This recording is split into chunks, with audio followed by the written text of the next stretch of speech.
民黨新界西候選人張超雄團隊咧嘅關懷之旅咧，今日咧都叫做咧去到尾聲啦。咁咧就我哋而家請阿張超雄咧，就嚟到講一講咧，佢咧就呢個關懷之旅咧，究竟關懷咗啲咩嘢？嗰個旅程究竟係點樣樣？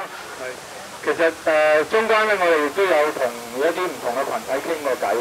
咁其中有一位咧，就係一位10幾個歲嘅小朋友，佢就寫咗封信俾我。咁呢位小朋友咧，而家喺金乃迪中心讀緊書。佢係出世嘅時候咧焗親少少，但係佢咧其實頭腦好清醒。佢寫字係好艱難嘅。佢就話：張博士你好，我係金乃迪學校嘅學生方靜敏。聽講咧，你會嚟新界西參選，我十分感激。我會向所有嘅親戚朋友咧嚟到呼籲嚟投你一票。我知道你好關心我哋呢群嘅弱勢群體，喺呢度咧，我哋對你萬二分嘅感激。但係張博士其實我一直好擔心一件事，就係我哋嘅就業問題。我哋好多嘅師兄師姐大學畢業之後，我哋講緊啲傷殘人士大學畢業之後咧，係冇工做，只可以坐喺屋企等社會養。張博士，希望你明白，我哋讀書咧係比常人艱難1000倍、10000倍，辛辛苦苦咁樣考上預科入大學，有住同常人同等嘅學歷，但係結果咧係坐喺屋企等社會養。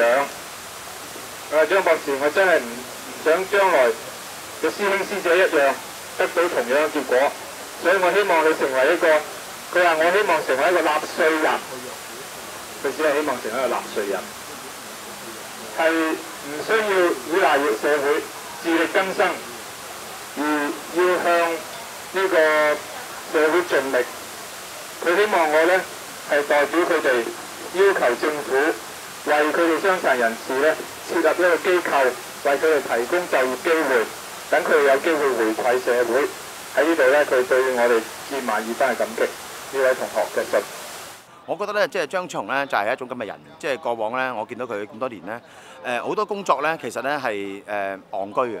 好多工作咧，可能咧係覺得太過咧係笨拙嘅。好多同人嘅溝通同埋建立咧，其實咧可能係覺得佢咧係唔夠精靈咁樣啊。但係我覺得呢一種正直啊，呢一種行俠仗義，呢種鋤強扶弱咧，就係咧我覺得張超雄咧最可貴嘅地方。喺而家嘅政治生態裏邊咧，即係越複雜，我哋可能需要啲人咧係越簡單。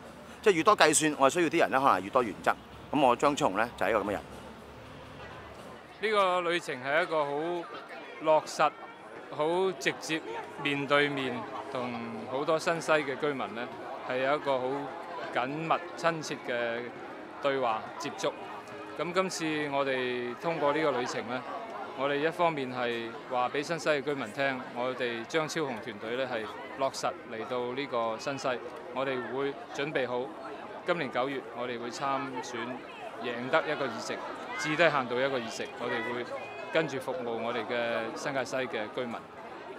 呢個旅程咧係令到我好難忘，就係有好多嘅群體咧，好願意信任我，同埋咧雖然我喺地區工作冇乜即係好長嘅日子，但係大家通過唔同嘅網絡咧，都出嚟支持我哋呢個團隊。我覺得我哋能夠服務呢個區域嘅話咧，我哋係希望真係可以將個公道咧帶翻嚟香港社會。繼續。好。